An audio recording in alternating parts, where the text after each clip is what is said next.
our daughter. I mean, she has a slide in the middle of our living room. You know, that sounded way bougier than it need to. I mean, it's nice, but like, I just want to anyways, welcome to anxiety. They say be who you are, there's no such thing as normal. What's up, guys? It's Jamie Grace. Welcome to my YouTube channel. I'm so glad that you guys are here. Maybe I should try to pretend like I'm dignified and not wear a bird onesie. I wanted to talk about cleaning up because cleaning up is something that I honestly love to do. I love being organized. I'm a little bit of a nerd. It makes me really happy. But also it's really hard to clean up sometimes. Sometimes it's because I feel anxious and I don't know where to start, and I feel like I'm not going to get it all right and I'm not going to get it all done. So why should I even try? And sometimes because of symptoms of depression, it's hard to even take that first step. And sometimes because I'm human, I get behind on things. That's super normal. If you're watching this video, chances are you have been there too. So I want to break down the ways that I clean up when I'm having symptoms of depression or when I am feeling anxious, and I hope that this will be helpful to you too. If you know me, then you know that I love to plan, and this is actually a pretty simple and like planned out process, right? So we're going to do this in either sections or days, right? So you're going to take a timer if you want to do it in sections and set your timer for 10 minutes or 20 minutes or 30 minutes. Or if you want to do this in days, then say, okay, first day is going to be Thursday. My next day, I'm going to take a break. Then it's going to be Saturday. Then it's going to be, Monday. Take like every other day. I like to do this. I'll do like 20-minute timers, 30-minute timers. And then if I don't finish in time, then I'll just wait until I'm ready and set another timer. So the first part is going to be trash. That's the first thing we want to clean up, right? I talked about in my other video, the most recent video I did about anxiety, about how I just try to take care of my basic needs first, make sure that I'm eating, that I'm sleeping, showering, like basic needs first, right? And so the first thing we want to take care of is trash. Set a timer for 20, 30 minutes or say, hey, on this Thursday, I am gonna clean up the trash. I'm gonna make sure there's nothing in my room, in my office, in my bathroom, kitchen, wherever that needs to be thrown away, taken to the garbage. Get that done. And if you get finished before your timer, then awesome. If you're feeling great, then keep on going. If you need to take a break, call a friend, call your therapist, eat a sandwich. Do you, boo? The second thing that we're gonna do, the second timer or the second day, we're gonna take care of your dirty clothes, right? We all want those dirty clothes smelling at the house. We're gonna make sure you got a good hamper, and we're gonna start organizing. We're gonna set that timer. We're gonna put them in different little sorts. Some people do, dark clothes and light clothes. Some people do dark, light, white, bright. Some people do red, blue, yellow, green, whatever. I don't know how you organize your clothes. Take care of that. Let's get started on laundry. We don't want dirty clothes in the house. We want to smell fresh. We want to smell nice. We want to smell clean. We want to be clean.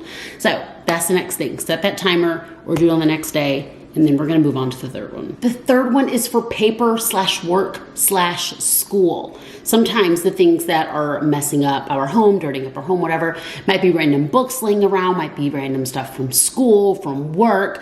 We couldn't really afford printer like ink growing up because printer ink is actually really expensive. So I feel like it's a really big deal now that we can't afford that. And I overdo it. I print out everything. So you guys have seen my office. There's just always something new on that cork board because I love printing out things. So I have to make sure that I do that with my office. I just say, okay, look, there's a bunch of paper laying around. I'm going to stack all this up. I'm going to figure this out. This is going to get thrown away. This is going to get organized. This is going to go in my office. This is going to go in my book bag. Let's take care of the paper and the work stuff and the school stuff for that third part. Part 4, we're going to work on your everyday items. So this is going to be your bathroom counter. This is going to be, the kitchen, maybe reorganize the refrigerator. What's the stuff that you use every single day that is not maybe as tidy as it could be? Now, I did another post on Instagram a few weeks ago, and I'll probably do a video about this, that sometimes when you're feeling stressed out, if you have 5, 10, 15 minutes to organize your bathroom counter or your desk in your home, something that you see every day, because just those few minutes can transform your mental state. It seems like it's not that big of a deal, but that next time that you go and work or brush your teeth or whatever, and you see all your everyday items kind of laid out and organized, as opposed to like all the stuff that you only use like once a month, it's very refreshing. I don't know how this is with guys. I help my husband with his hair sometimes, but not often.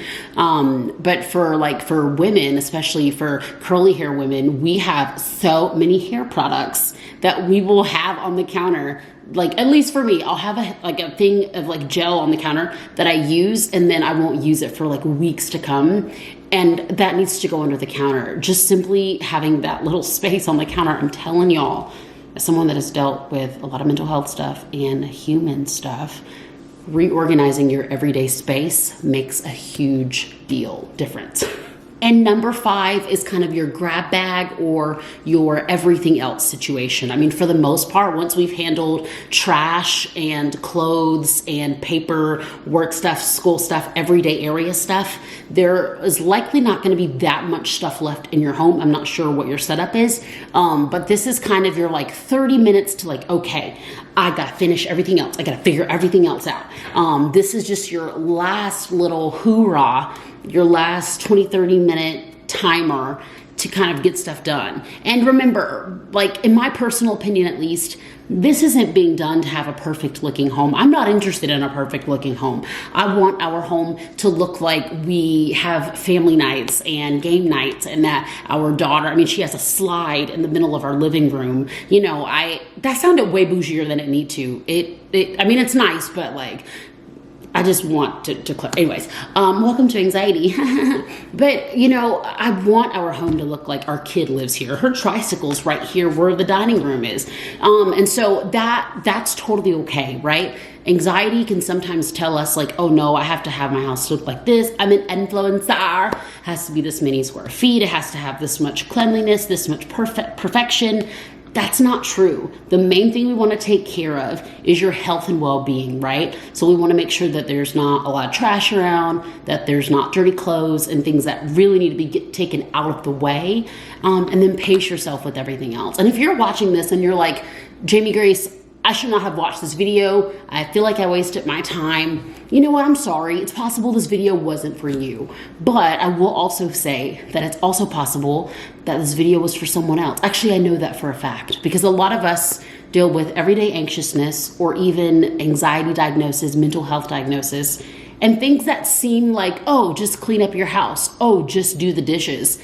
That can be really challenging for some people. So I hope that these 5 steps, I hope that they help you move toward being able to have a living environment that's healthy, that's inspiring, that ultimately has a positive effect on your mental health as well. I know that it's something that I have worked through and fought toward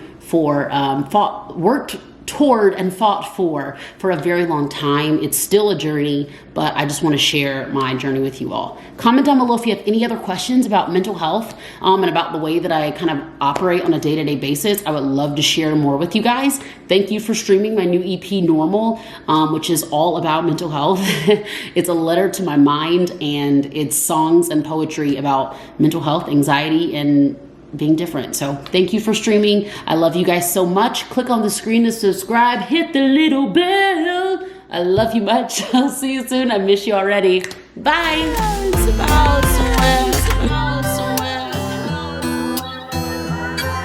There's no such thing as normal. Yeah, be who you are. There's no such thing as normal. I'll say it again, say be who you are. There's no such thing as normal.